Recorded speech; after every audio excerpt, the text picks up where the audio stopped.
घने और हरे भरे जंगल का नाम सत्यवन था। दूर दूर तक फैले इस जंगल में ऊंचे पेड़, बहती नदियां और तरह तरह के जानवर रहते थे। इस जंगल की सबसे बड़ी खासियत यह थी कि यहाँ सभी जानवर आपस में मिलजुल कर रहते थे। जंगल का राजा शेर सिंहराज था, जो ताकतवर होने के साथ साथ बहुत न्यायप्रिय भी था। उसका साफ नियम था कि जंगल में ताकत नहीं बल्कि न्याय चलेगा। हाथी बलराम जंगल का सबसे बुद्धिमान जानवर माना जाता था और राजा हर बड़े फैसले से पहले उसकी सलाह लेते थे। बंदर गोलू जंगल का सबसे मस्तीखोर जानवर था, जो दिन भर पेड़ों पर कूदता फांता रहता, लेकिन उसका दिल बहुत साफ था और वह गलत होते देख चुप नहीं रहता था।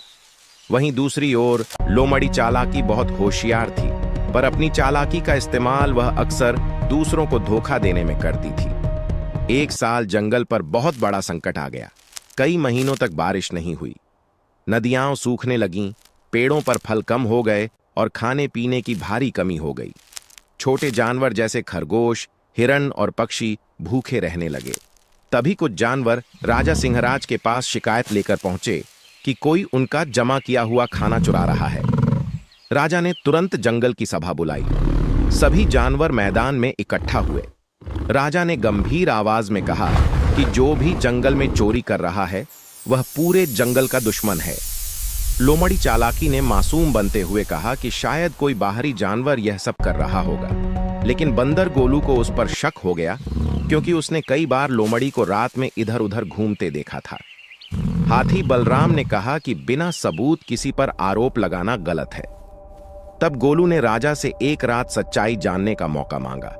उसी रात गोलू पेड़ पर छिप गया।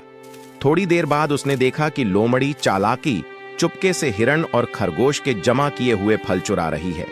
गोलू ने जोर से आवाज लगाई और बाकी जानवर भी वहां इकट्ठा हो गए। अगली सुबह फिर से सभा बुलाई। गोलू ने सारी बात सबके सामने बता दी और दूसरे जानवरों ने भी गवाही दी। लोमड़ी शर्म से सिर झुकाकर खड़ी रह गई।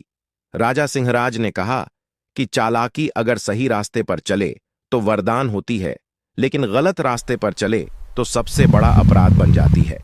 उन्होंने लोमड़ी को सजा दी कि वह सब जानवरों से माफी मांगेगी और 1 महीने तक छोटे और कमजोर जानवरों के लिए खाना इकट्ठा करेगी। लोमड़ी ने अपनी गलती मान ली। धीरे धीरे उसका व्यवहार बदलने लगा। वह अब चोरी की जगह मदद करने लगी। कुछ समय बाद बारिश भी आ गई। जंगल फिर से हरा भरा हो गया और सभी जानवर खुशी से रहने लगे। लोमड़ी चालाक